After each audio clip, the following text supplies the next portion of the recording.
আজ থেকে 50 বা 52 বছর আগে এই দেশটা স্বাধীন হওয়ার পর বলেন তো আলেম ওলামারা নির্বাচনে যাওয়ার সুযোগ কি হয়েছিল? হয় নাই। তা আলেমদের যদি সুযোগ না আসে নির্বাচনে, তাহলে এই কোরআনের এই যে আয়াতগুলা যে আছে, নির্বাচনী আয়াতগুলা, এই আয়াতগুলা কে বুঝাবে, কে পড়বে, কে তাফসির করবে, কে তর্জমা করবে, এমন লোকটা যোগ্য লোক ছিল না। শুধু কোরআন তেলাওয়াতই করেছেন, নির্বাচনী আয়াতগুলা তেলাওয়াত করেছেন, রাষ্ট্রীয় আয়াতগুলা তেলাওয়াত করেছেন, বুঝতে পারেন নাই, এড়িয়ে গেছেন। এখন বুঝতেছেন, আরো বুঝবেন, বোঝার চেষ্টা করাবো ইনশাআল্লাহ। আমি একটা আয়াত তেলাওয়াত করেছিলাম, ইন্না সালাতি ওয়া নুসুকি ওয়া মাহিয়াই ওয়া মামাতি লিল্লাহি রাব্বিল আলামিন। তোমার নামাজ, তোমার কোরবানি, তোমার ইবাদত, তোমার দান খয়রাত, তোমার জীবন, তোমার মৃত্যু সব কিছু হবে আল্লাহর ওয়াস্তে। বলেন সুবহানাল্লাহ।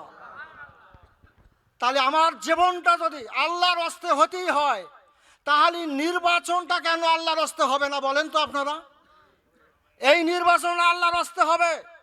আপনারা যখন কোনো যোগ্য কোনো ব্যক্তিকে নির্বাচিত করবেন, সিল মারবেন, ওইখানে খেয়াল করতে হবে আমার সিলটা, এই সিলটা মারার সঙ্গে আল্লাহ খুশি হলো কিনা, আল্লাহর ওয়াস্তে হলো কিনা।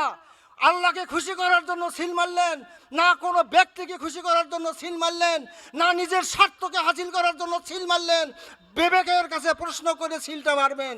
সম্মানিত উপস্থিতি, সব কিছু যদি আল্লাহর রাস্তা হয়, আপনার নামাজ, আপনার কোরবানি, আপনার রোজা, আপনার পর্দা, আপনার দান খয়রাত, আপনার জীবন, আপনার মৃত্যু সবে আল্লাহর রাস্তে, নির্বাচনটাও হবে আল্লাহর রাস্তে। সবাই বলেন সুবহানাল্লাহ। তা আমাদের মাঝে একজন যোগ্য ব্যক্তি আমরা খুঁজে পেয়েছি, এরা আপনারা সকলে অবগত আছেন। উনি আমাদের মাঝে আছেন, আপনাদের সঙ্গে সুন্দরভাবে বুঝাবেন নির্বাচনটা কি জিনিস। আমি বুঝাতে পারবো না, আমি রাজনীতি করি নাই, এই কিছুদিন হলো শুধুমাত্র ধরে আছি। এর আগে তো বের হতেই পারি নেই। তা আল্লাহর রাস্তে একটু বের হয়েছি, আমরাও বুঝতেছি, আপনাদেরকে বোঝাবার চেষ্টা করব।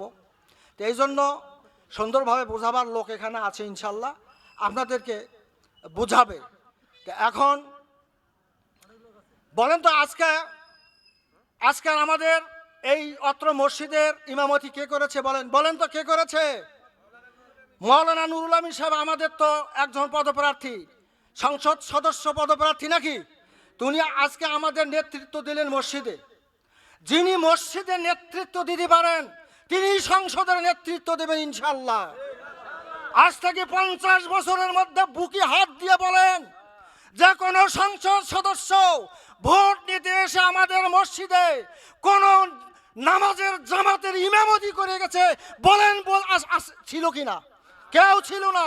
ইমামতি করার যোগ্যতা কোন সংসদ সদস্য ছিল না। আজকে আমাদের সংসদ সদস্য ইমামতি করার যোগ্যতা সম্পন্ন লোক আমরা পেয়েছি। কি পেয়েছি না? একটা তাকবীর দেন, নারায়ে তাকবীর, নারায়ে তাকবীর।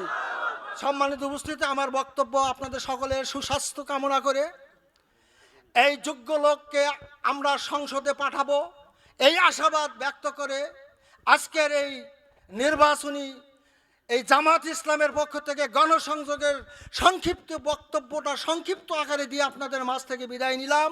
আল্লাহ হাফেজ, আসসালামু আলাইকুম।